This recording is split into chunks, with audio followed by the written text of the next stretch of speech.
أشهد أن لا إله إلا الله وحده لا شريك له وأشهد أن محمدا عبده ورسوله أما بعد فأعوذ بالله من الشيطان الرجيم بسم الله الرحمن الرحيم الحمد لله رب العالمين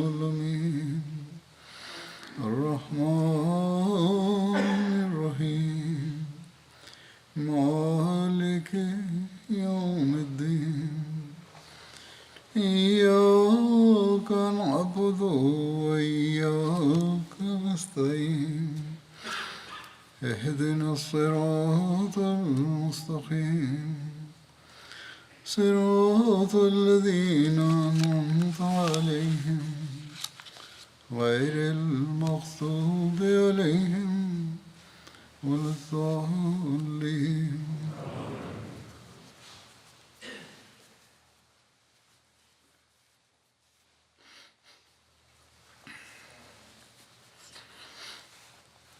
حضرت صلی اللہ علیہ وسلم کی جیونی کے بارے میں بدر کے کچھ واقعات کا میں ورنن کر رہا تھا۔ اس بارے میں 2 ہجری کے کچھ مہتوپورن گھٹناؤں واقعات میں سے ایک مدینہ کے قبرستان جنت البقیع کی استھاپنا کا بھی ورنن ہے۔ جنت البقیع کی بنیاد اور اس کا آرمبھ کے بارے میں جو تفصیل ملی ہے وہ اس طرح ہے کہ حضرت صلی اللہ علیہ وسلم کے مدینہ میں آنے کے بعد وہاں بہت سے قبرستان تھے۔ یہودیوں کے اپنے قبرستان بھی ہوا کرتے تھے، جبکہ عربوں کے وبھن قبیلوں کے اپنے اپنے قبرستان تھے۔ مدینہ چونکہ اس سمے وبھن علاقوں میں بٹا ہوا تھا، اس لیے ہر قبیلہ اپنے علاقے میں کھلی جگہ پر اپنے مردوں کو دفنا دیتا تھا۔ قبا کا الگ قبرستان تھا جو زیادہ پرسدھ تھا، مشہور تھا۔ گو کہ وہاں چھوٹے چھوٹے کئی اور قبرستان بھی تھے۔ قبیلہ بنو ظفر کا اپنا قبرستان تھا، بنو سلمہ کا اپنا الگ قبرستان تھا، اور قبرستانوں میں بنو ساعدہ کا قبرستان تھا جس کی جگہ بعد میں سوق النبی صلی اللہ علیہ وسلم جہاں پر قائم ہوا۔ جس جگہ پر مسجد نبوی بنی وہاں بھی کھجوروں کے جھنڈ میں کچھ مشرکین کی قبریں تھیں۔ ان تمام قبرستانوں میں بقیع الغرقد سب سے پرانا اور مشہور قبرستان تھا، اور پھر جب رسول اللہ صلی اللہ علیہ وسلم نے اسے مسلمانوں کے قبرستان کے لیے چن لیا تو اس کے بعد سے آج تک اسے ایک الگ ہی اور خاص حیثیت حاصل رہی ہے جو ہمیشہ رہے گی۔ حضرت عبید اللہ بن ابی رافع سے مروی ہے کہ رسول اللہ صلی اللہ علیہ وسلم کسی ایسی جگہ کی تلاش میں تھے جہاں صرف مسلمانوں کی قبریں ہوں، اور اس ادیشیہ سے حضرت صلی اللہ علیہ وسلم نے وبھن جگہوں کو دیکھا۔ وہاں جا کر دیکھا یہ فخر بقیع الغرقد کے حصے میں لکھا تھا۔ نبوت نبی کریم صلی اللہ علیہ وسلم نے آدیش دیا کہ مجھے حکم ہوا ہے کہ میں اس جگہ کو یعنی بقیع الغرقد کو چن لوں۔ اسے اس دور میں بقیع الخنجبہ بھی کہا جاتا تھا، اور اس میں بے شمار غرقد کے درخت اور خودرو جھاڑیاں ہوا کرتی تھیں۔ مچھروں اور دیگر زمینی کیڑے مکوڑوں کی اس جگہ پر بھرمار تھی، اور مچھر جب اس جگہ گندگی کی وجہ سے یا جنگل کی وجہ سے اٹھتے تھے تو ایسا لگتا تھا کہ دھوئیں کے بادل چھا گئے ہیں۔ وہاں سب سے پہلے جن کو دفن کیا گیا وہ حضرت عثمان بن مظعون تھے۔ رسول اللہ صلی اللہ علیہ وسلم نے ان کی قبر کے سرہانے ایک پتھر نشانی کے طور پر رکھ دیا اور فرمایا یہ ہمارے پیش رو ہیں۔ ان کے بعد جب بھی کسی کی وفات ہوتی تو لوگ حضرت صلی اللہ علیہ وسلم سے پوچھتے کہ انہیں کہاں دفن کیا جائے، تو آپ صلی اللہ علیہ وسلم فرماتے کہ ہمارے پیش رو عثمان بن مظعون کے قریب بقیع میں دفن کرو۔ بقیع عربی میں ایسی جگہ کو کہتے ہیں جہاں درختوں کی بھرمار ہو، بہت زیادہ درخت ہوں۔ بہرحال مدینہ طیبہ میں اس مقام کو بقیع الغرقد کے نام سے جانا جانے لگا کیونکہ وہاں غرقد کے درختوں کی بھرمار تھی، جیسا کہ میں نے بتایا۔ اس کے علاوہ وہاں اور خضرو صحرائی جھاڑیاں بھی بہت زیادہ تھیں۔ اسے جنت البقیع بھی کہا جاتا ہے۔ جنت کا لفظ جو ہے اس کا عربی میں ایک مطلب باغ یا فردوس کے بھی ہیں، اس لیے یہ جگہ زیادہ تر عجمی زائرین میں جنت البقیع کے نام سے جانی جاتی ہے۔ عبدالحمید قادری صاحب ہیں، انہوں نے یہ تفصیل لکھی ہے۔ پھر کہتے ہیں کہ ہمیں یہ نہیں بھولنا چاہیے کہ عرب عام طور پر اپنے قبرستانوں کو جنت ہی کہہ کر پکارتے ہیں۔ اس کا ایک نام مقابر البقیع بھی ہے جو اعرابیوں میں زیادہ مشہور ہے۔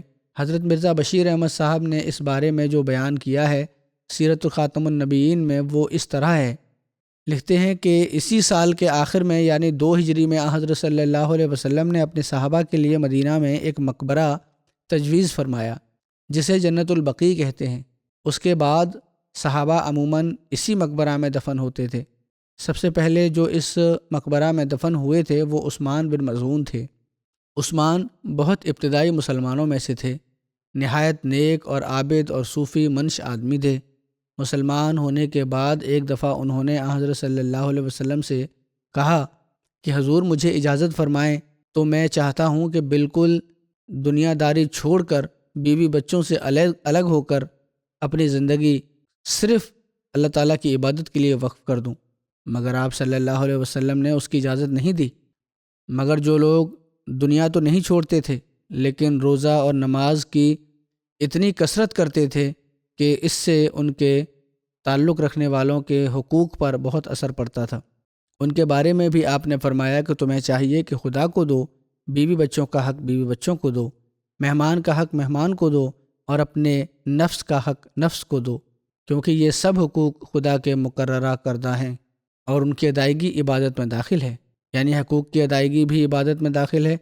الغرض آپ صلی اللہ علیہ وسلم نے عثمان بن مظعون کو دنیا داری چھوڑنے کی اجازت نہیں دی اور اسلام میں تبتل یعنی رہبانیت کو ناجائز قرار دے کر اپنی امت کے لیے افراط اور تفریط یعنی ادھکتا اور نیونتا کے درمیان ایک میانہ روی، ایک مدھم مارگ کو چننے کا مشورہ دیا، ہدایت دی۔ عثمان بن مظعون کی وفات کا حضرت صلی اللہ علیہ وسلم کو بہت صدمہ ہوا اور روایت آتی ہے کہ وفات کے بعد آپ نے ان کے ماتھے پر چوما اور اس وقت آپ کی آنکھیں نم تھیں۔ ان کے دفنائے جانے کے بعد آپ صلی اللہ علیہ وسلم نے ان کی قبر کے سرہانے ایک پتھر نشانی کے طور پر گاڑ دیا اور پھر آپ کبھی کبھی جنت البقیع میں جا کر ان کے لیے دعا فرمایا کرتے تھے۔ عثمان پہلے مہاجر تھے جو مدینہ میں فوت ہوئے۔ اب میں غزوہ ذی امر یا غزوہ بنی غطفان کا ذکر بھی کرتا ہوں۔ حضرت صلی اللہ علیہ وسلم کو یہ اطلاع موصول ہوئی کہ غطفان قبیلے کی شاخ بنو ثعلبہ اور بنو محارب ذی امر مقام پر اکٹھے ہوئے ہیں۔ یہ غطفان کے علاقے میں ایک بستی ہے۔ ان کا ارادہ یہ ہے کہ ریاست مدینہ کے ارد گرد کے علاقوں پر حملہ کریں۔ ان سب کی جتھہ بندی کرنے اور مسلمانوں کے خلاف بھڑکانے والا بنو محارب کا ایک شخص دوسور بن حارث تھا۔ یہ خبر پاتے ہی رسول اللہ صلی اللہ علیہ وسلم نے لوگوں کو تیاری کرنے کا حکم دیا اور 450 صحابہ کا لشکر لے کر مدینہ سے روانہ ہوئے۔ ان کے پاس کچھ گھوڑے بھی تھے اور مدینہ میں رسول اللہ صلی اللہ علیہ وسلم نے حضرت عثمان بن عفان کو اپنا قائم مقام جو ہے نیوکت کیا۔ ماہ ربیع الاول 3 ہجری میں غزوہ عطفان پیش آیا۔ 12 ربیع الاول کو آپ اس غزوہ کے لیے روانہ ہوئے۔ 11 دن اہل مدینہ کو آپ کی جدائی برداشت کرنی پڑی، جس کے بعد آپ صلی اللہ علیہ وسلم 24 ربیع الاول کو واپس مدینہ آ گئے۔ رسول اللہ صلی اللہ علیہ وسلم نے غطفان کی سرکوبی کے لیے غطفان کے ہاں جس جگہ پڑاؤ ڈالا اس کا نام ذی امر تھا۔ اسی وجہ سے اس غزوہ کو ذی امر اور غطفان قبیلے کی بنا پر اسے غزوہ بنو عطفان کہا جاتا ہے۔ مشرکین کی جتھہ بندی کے خلاف رسول اللہ صلی اللہ علیہ وسلم کی روانگی کی تفصیل میں یوں لکھا ہے کہ مدینہ سے روانہ ہونے کے بعد صحابہ کرام کو ذوالقصہ مقام میں بنو ثعلبہ کا ایک شخص ملا جو ذوالقصہ ربضہ کے راستے پر مدینہ سے 24 میل کی دوری پر تھا۔ اس شخص کا نام جبار تھا۔ صحابہ کرام نے اسے گرفتار کر لیا اور اسے پوچھا کہ کہاں کا ارادہ ہے۔ اس نے کہا یثرب جانا ہے، یعنی مدینہ جانا چاہتا ہوں۔ اور اپنے روزگار کی تلاش کے لیے جا رہا ہوں۔ تو اس کو نبی صلی اللہ علیہ وسلم کے پاس لایا گیا۔ اس نے رسول اللہ صلی اللہ علیہ وسلم کو اپنی قوم کے حالات سے آگاہ کیا۔ آپ صلی اللہ علیہ وسلم نے اسے اسلام کی دعوت دی تو وہ فوراً مسلمان ہو گیا۔ جب اسے آپ صلی اللہ علیہ وسلم کے ارادے کا پتہ چلا کہ آپ بنو ثعلبہ اور بنو محارب پر چڑھائی کرنے کے لیے نکلے ہیں، تو اس نے آپ کی خدمت میں نویدن کیا کہ اے محمد صلی اللہ علیہ وسلم، وہ ہرگز آپ کا سامنا نہیں کریں گے۔ اگر انہیں آپ کی آمد کے بارے میں پتہ چل گیا تو وہ فرار ہو کر پہاڑوں کی چوٹیوں پر چڑھ جائیں گے۔ ارد گرد تو بے شک حملہ کرنا چاہتے تھے مدینہ کے، لیکن سامنا نہیں کریں گے مسلمانوں کا۔ اور اس نے کہا کہ میں بھی آپ کے ساتھ چلتا ہوں۔ رسول اللہ صلی اللہ علیہ وسلم نے جبار کو بلال کے سپرد کر دیا۔ وہ شخص مسلمانوں کو ایک دوسرے راستے سے لے کر چلا اور ان کے علاقے میں لے آیا۔ وہاں موجود لوگوں نے جب اسلامی لشکر آتے دیکھا تو وہ سب نکل بھاگے اور پہاڑوں پر جا چڑھے۔ حضرت صلی اللہ علیہ وسلم آگے بڑھتے ہوئے ذی امر نامی چشمہ پر پہنچے، وہاں پڑاؤ ڈالا۔ اچانک وہاں بہت تیز بارش شروع ہو گئی اور حضرت صلی اللہ علیہ وسلم اور صحابہ کرام کے کپڑے بھیگ گئے۔ آپ صلی اللہ علیہ وسلم نے اپنے گیلے کپڑے سوکھنے کے لیے درخت پر ڈال دیے اور خود اس درخت کے نیچے لیٹ گئے۔ دوسرے صحابہ کرام اپنے اپنے کاموں میں مصروف تھے۔ یہیں نبی کریم صلی اللہ علیہ وسلم کو شہید کرنے کی ناپاک کوشش کی گئی تھی۔ اس بارے میں لکھا ہے، جو واقعہ آتا ہے تلوار سونتنے والے شخص کا، یہ لوگ جو چھپ گئے تھے پہاڑوں کی چوٹیوں میں، وہ پہاڑوں سے حضرت صلی اللہ علیہ وسلم کی ہر حرکت کو دیکھ رہے تھے۔ مشرکوں نے جب حضرت صلی اللہ علیہ وسلم کو ایک جگہ تنہا اکیلے لیٹا ہوا دیکھا تو وہ اپنے سردار دوسور کے پاس آئے۔ یہ آدمی ان میں سے سب سے زیادہ بہادر تھا۔ مشرکوں نے اسے کہا کہ اس وقت محمد صلی اللہ علیہ وسلم بالکل اکیلے لیٹے ہوئے ہیں، اب یہ تمہارا کام ہے کہ ان سے نپٹ لو۔ ایک روایت میں یوں ہے کہ خود دوسور نے جب حضرت صلی اللہ علیہ وسلم کو وہاں اکیلے لیٹے ہوئے دیکھا تو اس نے کہا کہ اگر اس وقت بھی میں محمد صلی اللہ علیہ وسلم کو قتل نہ کروں تو اللہ خود مجھے ہلاک کر دے۔ بہرحال یہ کہہ کر تلوار سونتتے ہوئے چلا اور بالکل حضرت صلی اللہ علیہ وسلم کے سرہانے پہنچ کر رکا۔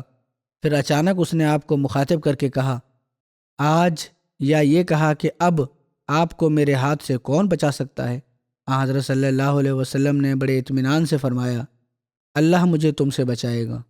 اس پر وہ زمین پر گر گیا اور تلوار اس کے ہاتھ سے گر گئی۔ حضرت صلی اللہ علیہ وسلم نے فوراً اس کی تلوار اٹھا لی اور اسے فرمایا، اب تمہیں مجھ سے کون بچائے گا؟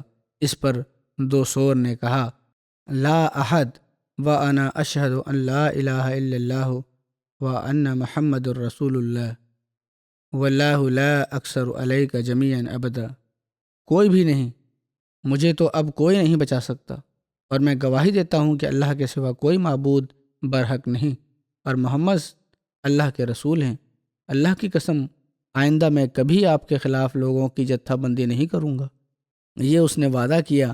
آپ صلی اللہ علیہ وسلم نے اس کی تلوار اسی کو دے دی، اور ایک روایت میں ہے کہ رسول اللہ صلی اللہ علیہ وسلم نے جواب دیتے ہوئے فرمایا کہ انا احق بذالک منک، میں تم سے اس بات کا زیادہ حقدار ہوں کہ احسان کروں۔ اور دوسور اپنی قوم کی طرف لوٹ آیا، لیکن اس کا حال ہی بدلا ہوا تھا اور وہ اپنی قوم کو تبلیغ کر رہا تھا۔ دوسور نے اپنے ساتھ بیتی گھٹنا کا ورنن اس پرکار کیا کہ بتایا کہ کس طرح میں گیا۔ وہ گرنے کے واقعہ کو اس طرح بیان کرتا ہے کہ کہتا ہے کہ میں نے وہاں ایک دراز قد آدمی کو دیکھا۔ جب میں وہاں کھڑا تلوار سونت کر کھڑا تھا تو میں نے دیکھا کہ ایک بہت لمبے قد کا آدمی وہاں آیا ہے۔ اس نے میرے سینے کو دھکا دیا تو میں پیٹھ کے بل گر گیا، ہاتھ مارا اس نے تو میں پیٹھ کے بل گر گیا۔ تب میں نے جان لیا کہ یہ کوئی انسان نہیں، یہ تو کوئی فرشتہ ہے۔ اتہ میں نے اسی وقت اقرار کر لیا کہ اللہ کے سوا کوئی معبود برحق نہیں، اور محمد صلی اللہ علیہ وسلم اللہ کے رسول ہیں۔ کہتا ہے، اللہ کی قسم، میں ان کے خلاف کبھی کوئی حرکت نہیں کروں گا۔ اس کے بعد وہ اپنی قوم کو اسلام کی دعوت دینے لگے۔ اللہ تعالیٰ نے ان کے ذریعے سے بہت سے لوگوں کو ہدایت دی۔ بہرحال اس کے بعد حضرت صلی اللہ علیہ وسلم مدینہ واپس تشریف لے آئے اور کہیں کوئی مقابلہ نہیں ہوا۔ اس غزوہ کے لیے آپ کل 11 دن مدینہ سے باہر رہے، اور ایک قول کے مطابق 15 دن مدینہ سے باہر رہے، اور ابو عمر کہتے ہیں کہ رسول اللہ صلی اللہ علیہ وسلم نجد میں سفر کا پورا مہینہ رہے۔ بہرحال یہ وبھن روایتیں ہیں، لیکن یہ چند دن کا ہی سفر تھا۔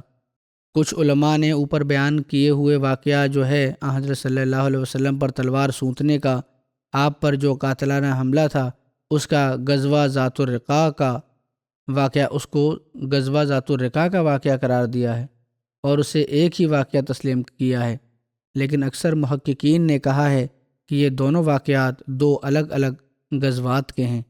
غزوہ ذات الرقاع کے موقع پر حملہ کرنے والے شخص کا نام غورث بھی بیان ہوا ہے، اور اس کے بارے میں بھی کہا جاتا ہے کہ اس نے اسلام قبول کر لیا تھا، اور یہ بھی ہے کہ اسلام قبول نہیں کیا تھا، البتہ اس نے آپ صلی اللہ علیہ وسلم سے یہ وعدہ کیا تھا کہ آئندہ کبھی آپ کے مقابلے پر نہیں آئے گا۔ بخاری کی بھی یہ روایت ہے۔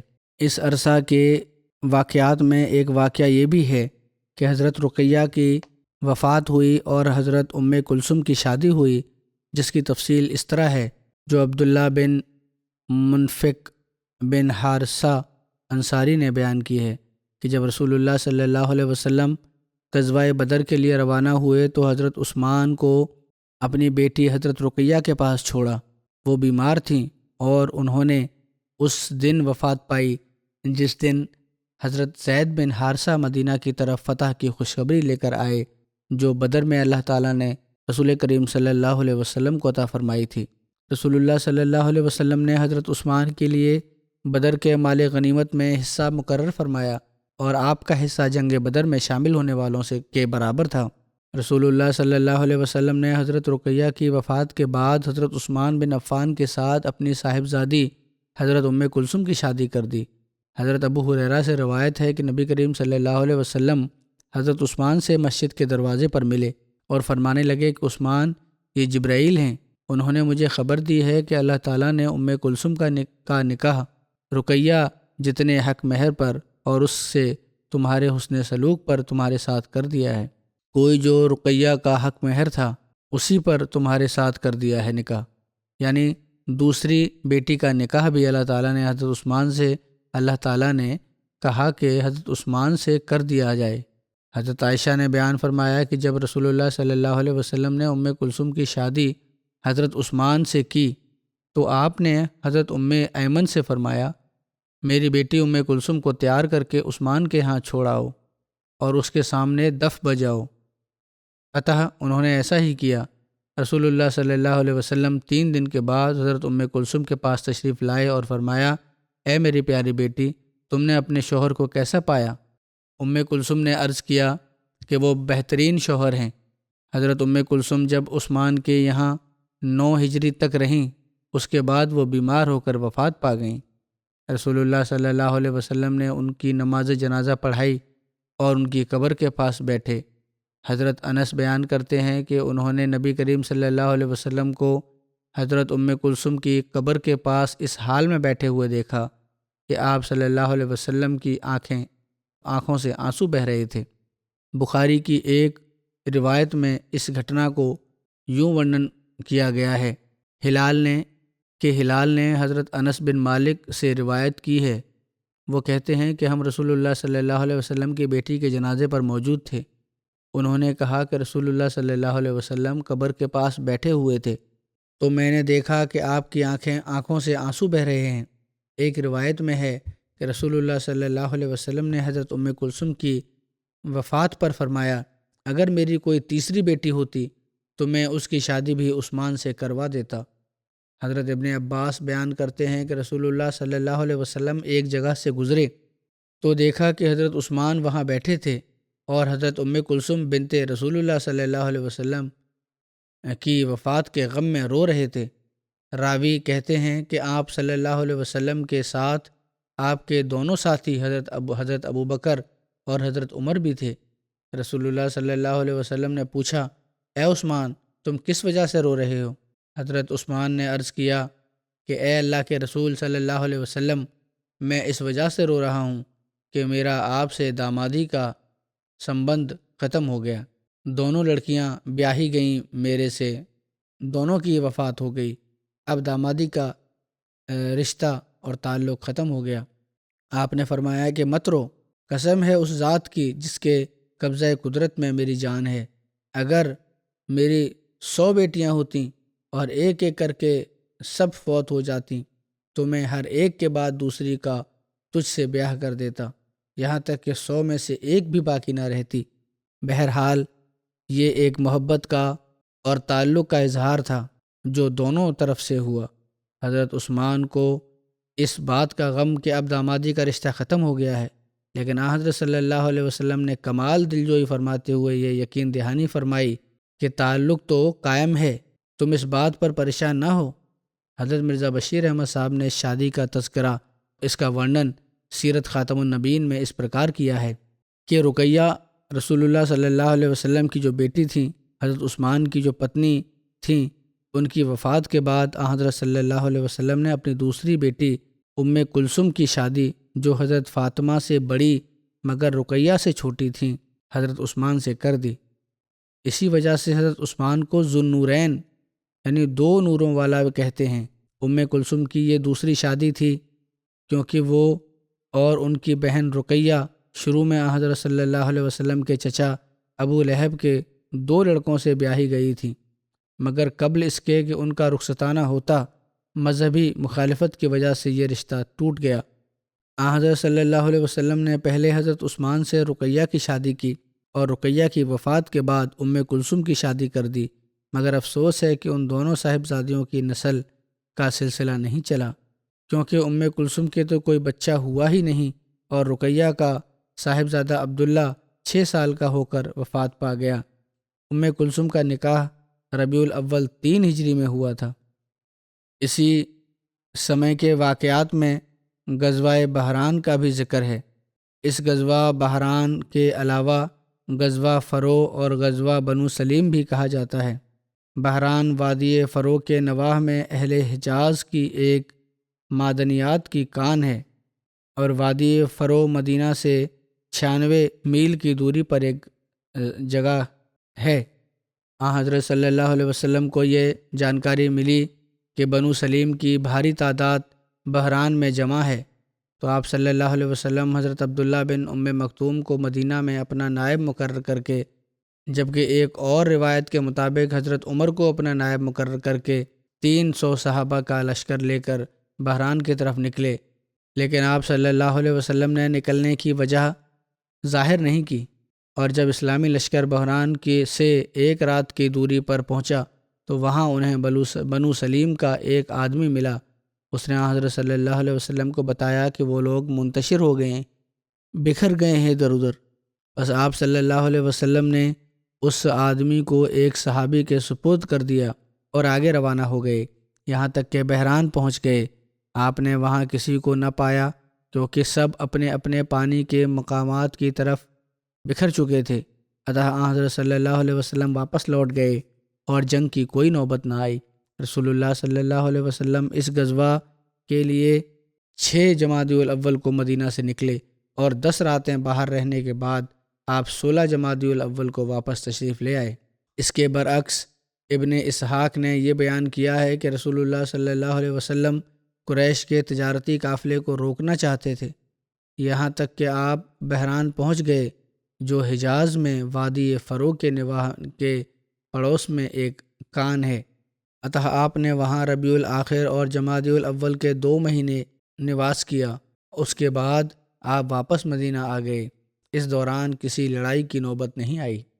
حضرت مرزا بشیر احمد صاحب نے غزوہ بحران کی تفصیل اس طرح سے بیان کی ہے کہ ابھی غزوہ ذی امر پر زیادہ سمے نہیں گزرا تھا، یعنی اواخر ربیع الاول کے آخر 3 ہجری میں حضرت صلی اللہ علیہ وسلم کو یہ وحشتناک، یہ خوفناک سوچنا ملی کہ بنو سلیم پھر موضع بحران میں مدینہ پر اچانک حملہ کرنے کی ادیشیہ سے بہت بڑی سنکھیا میں جمع ہو رہے ہیں، اور یہ کہ ان کے ساتھ قریش کا بھی ایک جتھا ہے۔ ناچار آپ صلی اللہ علیہ وسلم پھر صحابہ کی ایک جماعت کو ساتھ لے کر مدینہ سے نکلے، لیکن اب اپنی عرب کی عادت کے مطابق یہ وحشی درندے جو اپنے شکار پر اچانک اور لاپرواہی کی حالت میں حملہ کرنے کی امید رکھتے تھے، آپ صلی اللہ علیہ وسلم کے آگمن کی خبر پا کر ادھر ادھر بکھر گئے اور حضرت صلی اللہ علیہ وسلم کچھ عرصے وہاں رہ کر واپس تشریف لے آئے۔ بنو سلیم اور بنو غطفان کا اس طرح بار بار مدینہ پر حملہ کرنے کے ارادے سے جمع ہونا صاف ظاہر کر رہا ہے کہ عرب کے صحرا کے یہ وحشی اور جنگجو قبائل اسلام کے سخت جانی دشمن تھے اور دن رات اسی فکر میں رہتے تھے کہ کوئی موقع ملے تو مسلمانوں کو تباہ و برباد کر دیں۔ ذرا مسلمانوں کی اس وقت کی نازک حالت کا اندازہ لگاؤ کہ ان پر اس زمانے میں کیسے دن گزر رہے تھے۔ ایک طرف مکہ کے قریش تھے جن کو اسلام کی دشمنی اور جنگ بدر کے بدلے نے اندھا کر رکھا تھا اور انہوں نے خانہ کعبہ کے پردوں کے ساتھ لپٹ لپٹ کر قسمیں کھائی ہوئی تھیں کہ جب تک مسلمانوں کو ملیا میٹ نہ کر لیں گے چین نہیں لیں گے۔ دوسری طرف صحرائے عرب کے یہ خونخوار درندے تھے جن کو قریش کی بھڑکاؤ اور اسلام کی دشمنی نے مسلمانوں کے خون کے پیاسے بے چین کر رکھا تھا۔ چنانچہ دیکھو کہ بدر کے بعد چند مہینے کے اندر اندر آپ صلی اللہ علیہ وسلم کو کتنی دفعہ خود ان وحشی قبیلوں عرب کے ان وحشی قبیلوں کی خونی ارادوں سے اپنے آپ کو سرکشت کرنے کے لیے سفر کرنا پڑا۔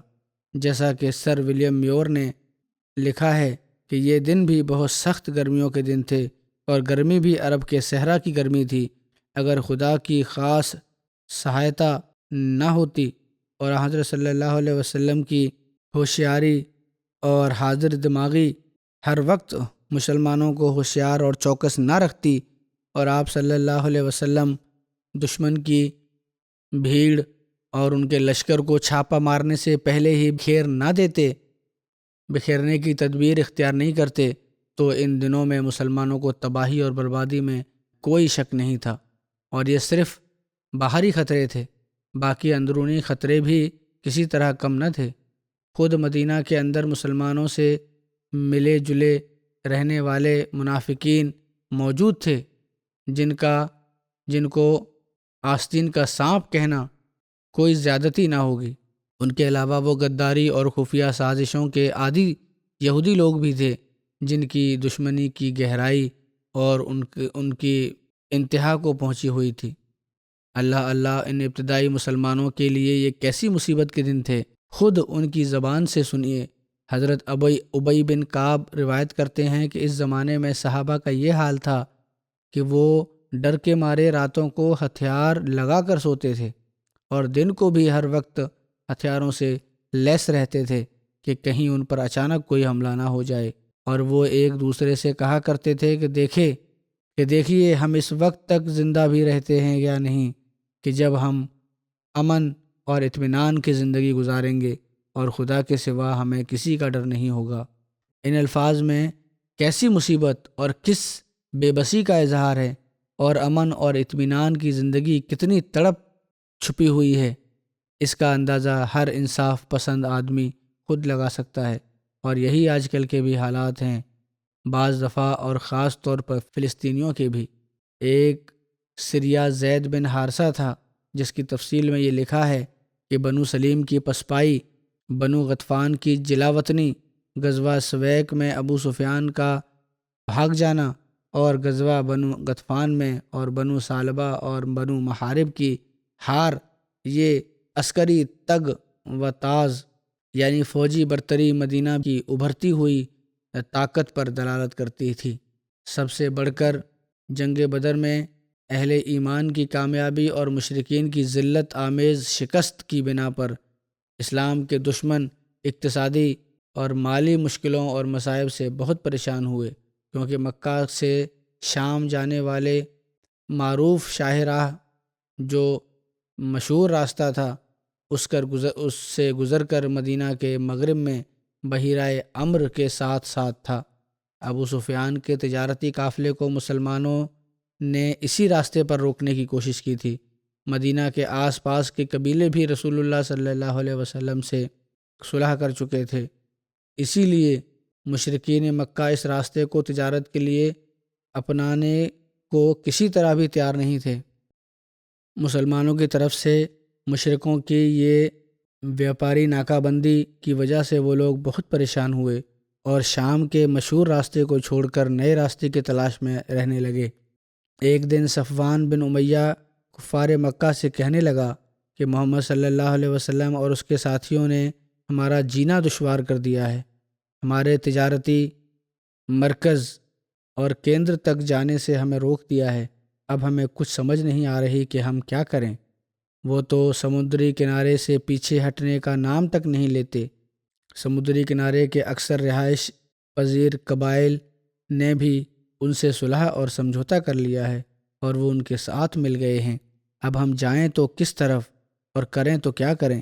یہیں مکہ میں رہے تو ہم اپنا مول دھن اور راس المال بھی کھا جائیں گے، جو کچھ ہمارے پاس ہے سب کھا جائیں گے، اس کے بعد ہمارے پاس کچھ نہیں بچے گا جس کے سہارے ہم زندگی گزار سکیں۔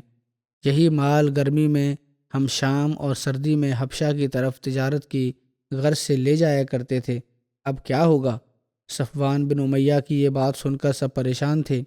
اسود بن مطلب نے مشورہ دیا کہ سمندر کے کنارے کا راستہ چھوڑ کر عراق کی طرف سے شام جایا جا سکتا ہے۔ صفوان نے کہا مجھے تو اس راستے کا کوئی گیان نہیں۔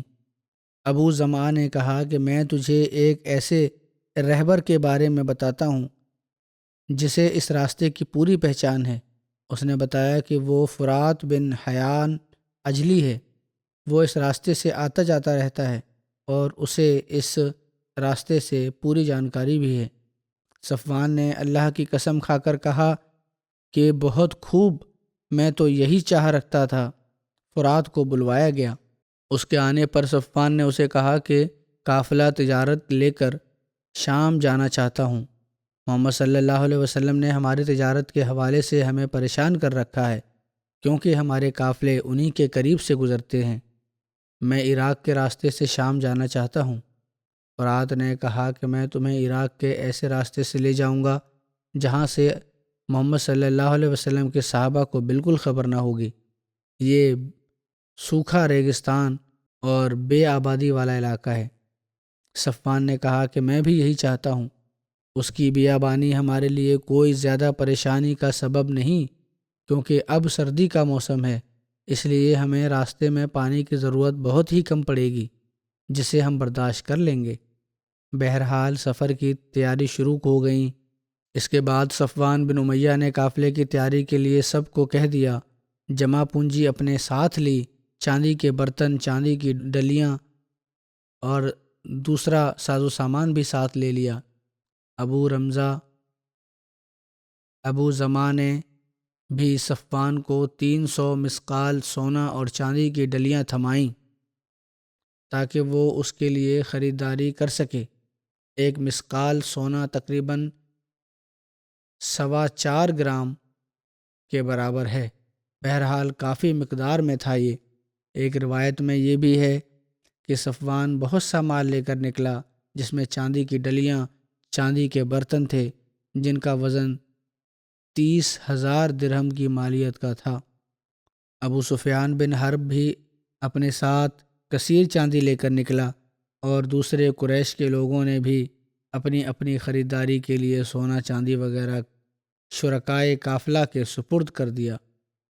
صفوان اور ابو سفیان کے علاوہ بھی کئی لوگ اس تجارتی قافلے کے ہمراہ ہو لیے، جیسے عبداللہ بن ابی ربیہ، حویطب بن عبدالعزی وغیرہ۔ یوں اس طرح فرات بن حیان کی رہبری میں، اس کی نگرانی میں عراق اور شام کے راستے، اپنی تجارت کے راستے عراق کے راستے شام اور کی طرف تجارت کے لیے قریش کا یہ قافلہ روانہ ہوا۔ سریہ کی تاریخ اور دیگر نام کے بارے میں آتا ہے کہ یہ سریہ جمادی الاخر 3 ہجری میں پیش آیا۔ سریہ کی جگہ کے لحاظ سے اس کارروائی کو سریہ کردہ بھی کہا جاتا ہے۔ کردہ نجد کے پانیوں میں سے ایک پانی ہے۔ قریش مکہ نے اپنی طرف سے پوری احتیاط سے اس راستے کو اختیار کیا جس کا اوپر ورنن ہوا ہے۔ ان کی کوشش یہی تھی کہ کسی طرح بھی اس کی خبر مدینہ نہ پہنچے، ورنہ ہمارا اس راستے سے جانا بھی مشکل ہو جائے گا۔ لیکن اللہ کو کچھ اور ہی منظور تھا۔ مکہ والوں سے تو یہ خبر چھپ نہیں سکتی تھی۔ چنانچہ نعیم بن مسعود اشجعی کو اس منصوبے کا گیان ہو گیا۔ انہی دنوں میں اسے کسی کام سے مدینہ جانا پڑا۔ یہ ابھی بے دین اور مشرک تھا۔ اس نے مدینہ میں بنو نذیر کے سردار کنانہ بن ابی حقیق کے یہاں ٹھہراؤ کیا۔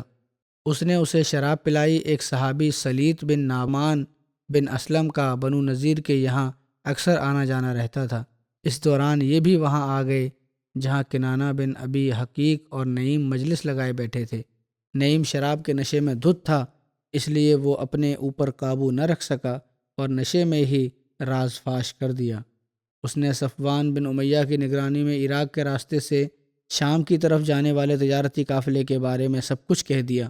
سلیط بن نعمان سن کر باہر نکلے اور جا کر یہ سب کچھ رسول اللہ صلی اللہ علیہ وسلم کو بتا دیا۔ رسول اللہ صلی اللہ علیہ وسلم نے سوچنا ملتے ہی فوراً تیاری شروع کی اور ایک سوشہ سواروں کا لشکر روانہ کر دیا اور اس کا سپہ سالار حضرت زید بن حارثہ کو بنایا۔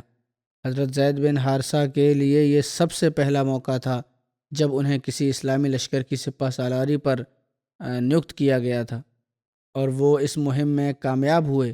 ایک روایت میں ہے کہ آپ صلی اللہ علیہ وسلم نے حضرت زید بن حارثہ کو 100 سواروں کے ساتھ بھیجا۔ وہ ان کی طرف روانہ ہوئے اور قافلے کو جا پکڑا۔ قافلے والوں کے سردار جنگل کی طرف بھاگ گئے۔ صحابہ نے 1 یا 2 آدمیوں کو قیدی بنایا اور قافلہ کا سامان لے کر نبی کریم صلی اللہ علیہ وسلم کے پاس آ گئے۔ آپ صلی اللہ علیہ وسلم نے اس کے 5 حصے کیے اور 5واں کی مالیت اس وقت 20,000 درہم کی قیمت کے برابر ہوئی۔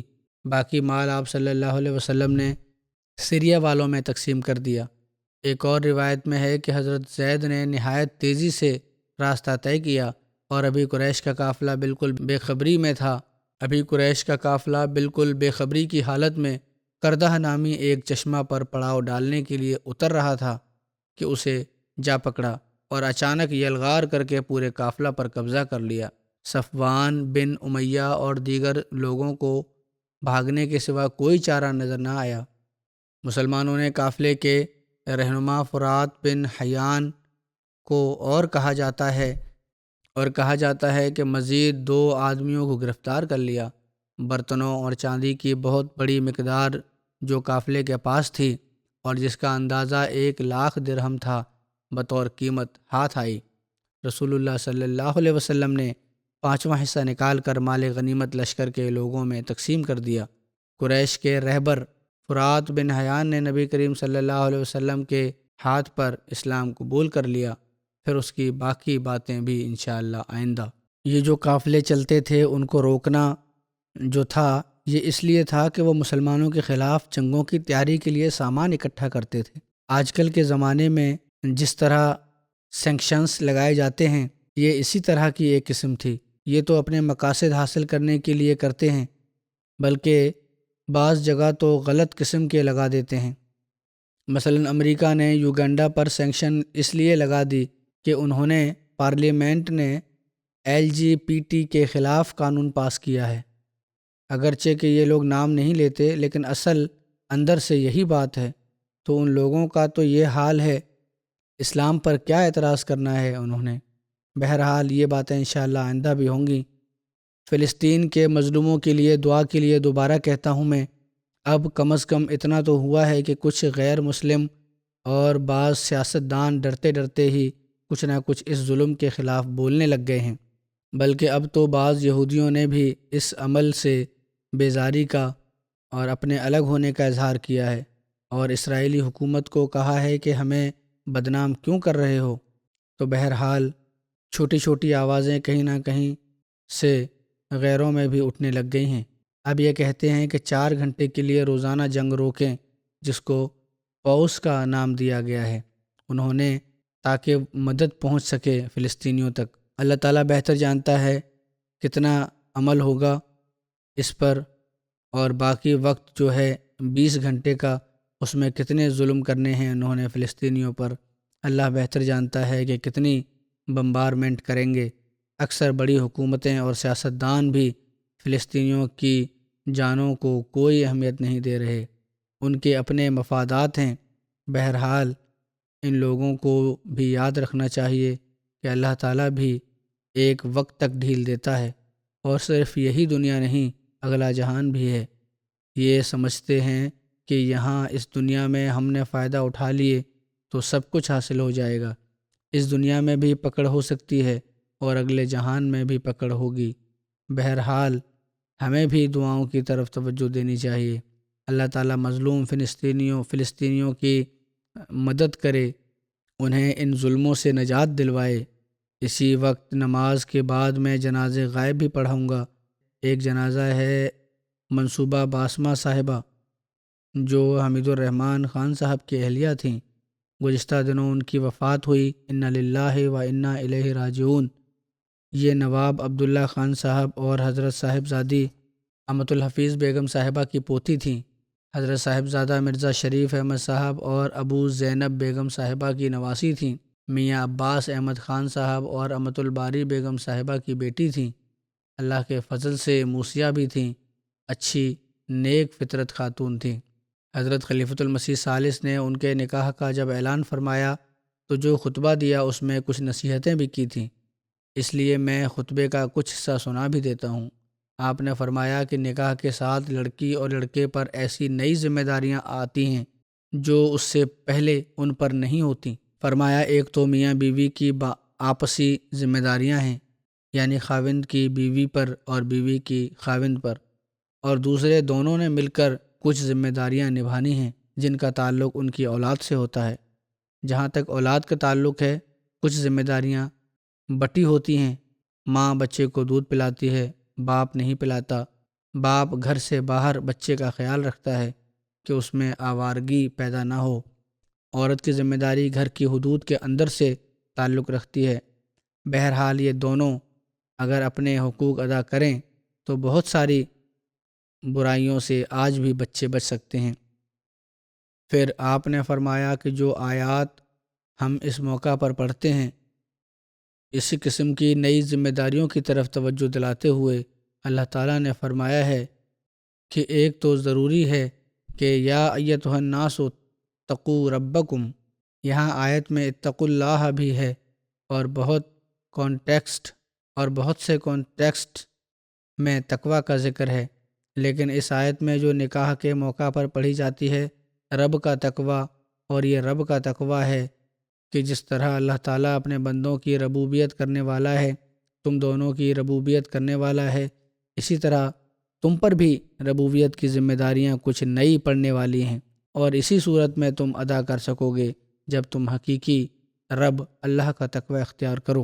دوسرے یہ کہ یہ رشتہ بڑا نازک ہوتا ہے، بہت سی غلط فہمیاں بے احتیاطیوں کے نتیجے میں پیدا ہو سکتی ہیں، اور اس کے بچاؤ کے لیے ہمیں حکم دیا گیا کہ قولوا قولا سدیدا، کہ محض سچ سے یہاں کام نہیں بنے گا، بلکہ ایسے بول جن میں کسی قسم کی کجی نہیں ہوگی، سیدھے ہوں گے۔ اس راہ کو اگر تم اختیار کرو گے تو تمہارے درمیان کوئی مس انڈرسٹینڈنگ، کوئی رنجش پیدا نہیں ہوگی۔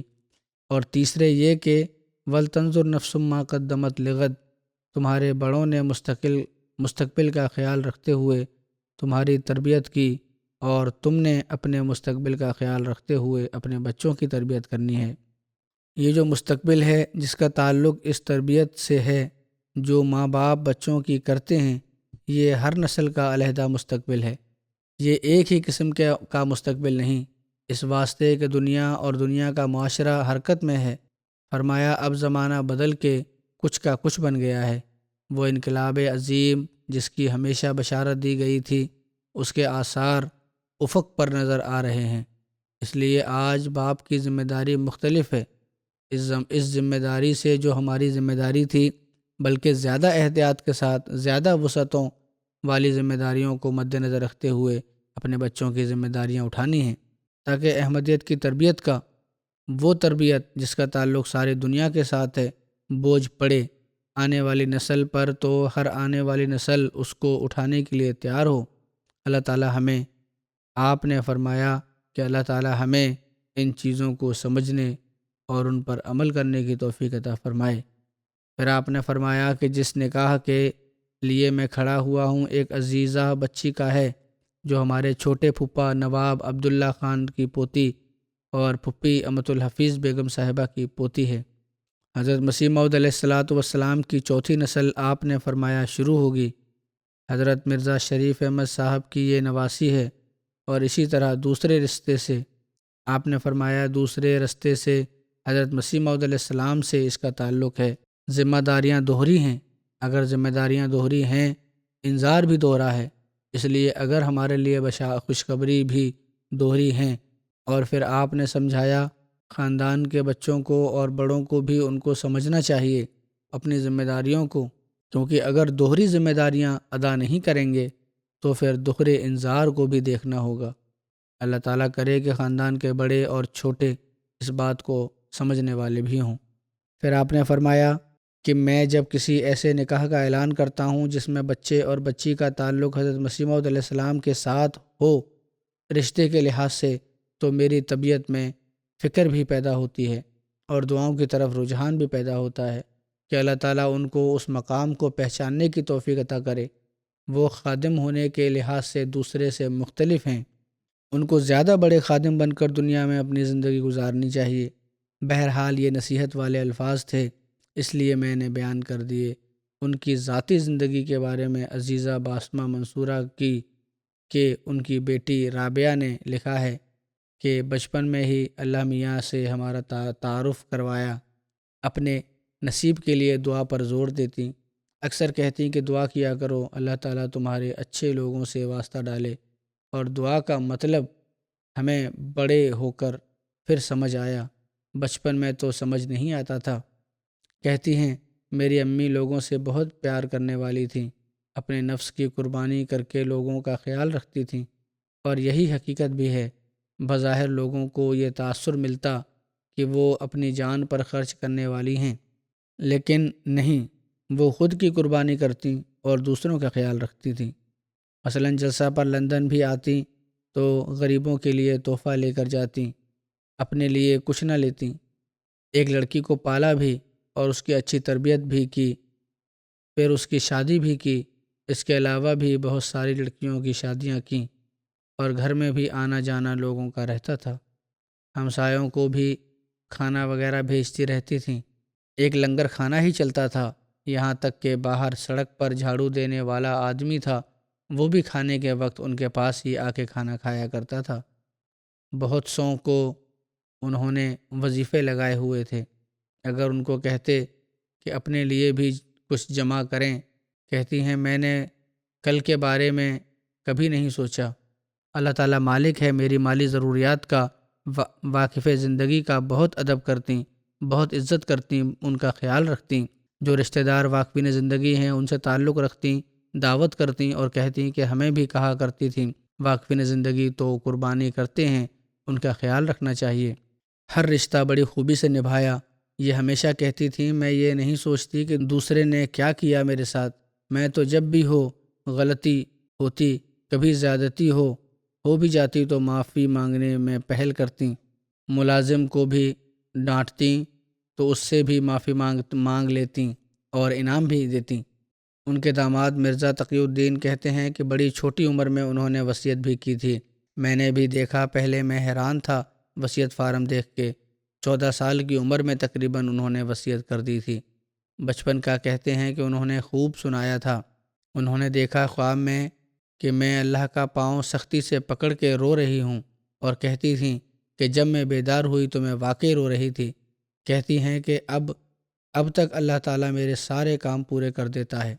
یہاں ان کی ایک واقف ہیں روحی شاہ صاحبہ، وہ کہتی ہیں کہ دوستی اگر کرتیں تو خوب نبھاتیں، بڑی شکر گزار طبیعت کی مالک تھیں، اللہ تعالیٰ کی رضا پر رہنے والی، اس کی نعمتوں کا شکر ادا کرنے والی، اور احسان کا سلوک لوگوں سے کرتیں، پھر شکر گزاری بہت کرتیں، اتنی زیادہ کہ انسان شرمندہ ہو جاتا۔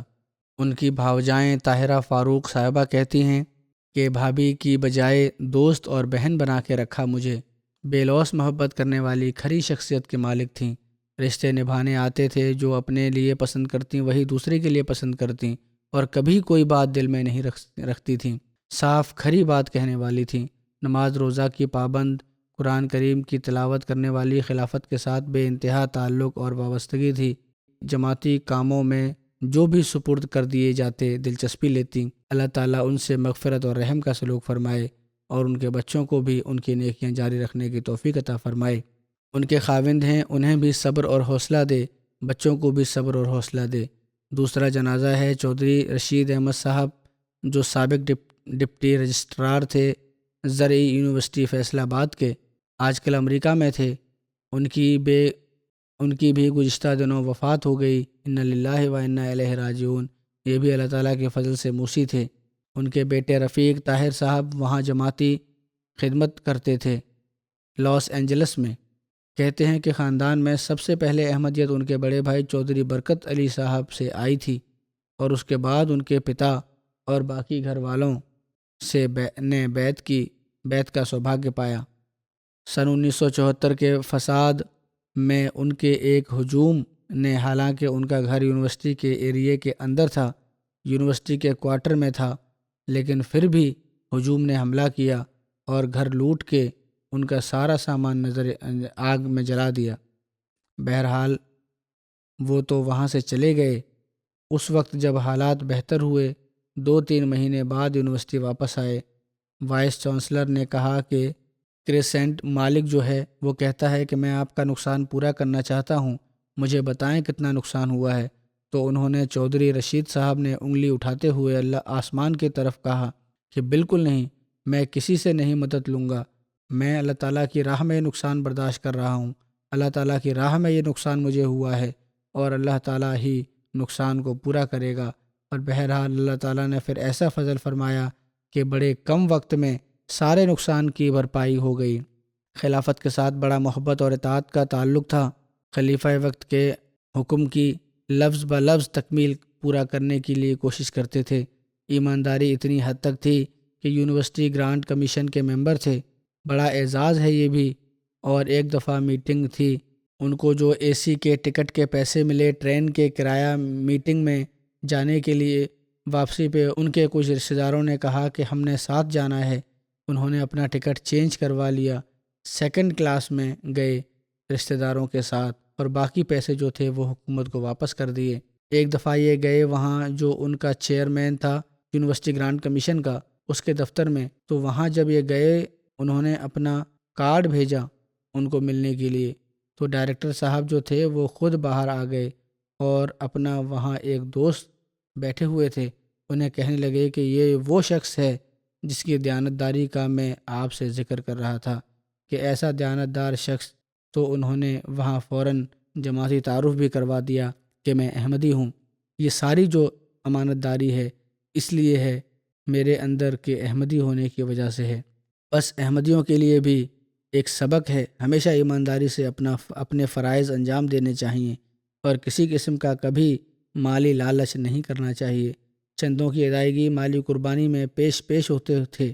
والدین، بہن بھائیوں کے علاوہ حضرت صلی اللہ علیہ وسلم، حضرت مسیح موعود علیہ السلام کی طرف سے بھی باقاعدگی تحریک جدید اور وقف جدید کے چندے دیا کرتے تھے۔ بہت پیار کرنے والی شخصیت تھی۔ یونیورسٹی کے سارے طلباء کو بچوں اور بھائیوں کی طرح رکھا۔ ایک نماز ہم سب اکٹھے ہو کر ان کے گھر میں پڑھا کرتے تھے۔ مغرب کی نماز خاص طور پہ ہمیشہ مسکراتے چہرے کے ساتھ ملتے تھے۔ بہت ہی کفایت شعار انسان تھے۔ اللہ تعالیٰ ان سے مغفرت اور رحم کا سلوک فرمائے اور ان کے بچوں کو بھی ان کی نیکیاں جاری رکھنے کی توفیق عطا فرمائے۔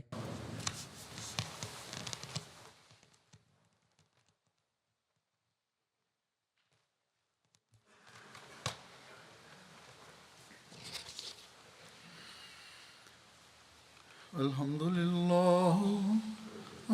لله نحمده ونستعينه ونستغفره ونؤمن به ونتوكل عليه ونعوذ بالله من شرور أنفسنا ومن سيئات أعمالنا من يهده الله فلا مضل له ومن يضلل فلا هادي له ونشهد أن لا إله إلا الله ونشهد أن محمدا عبده ورسوله عباد الله رحمكم الله إن الله يأمر بالعدل والإحسان وإيتاء ذي القربى وينهى عن الفحشاء والمنكر والبغي يعظكم لعلكم تذكرون اذكروا الله يذكركم وادعوه يستجب لكم ولذكر الله أكبر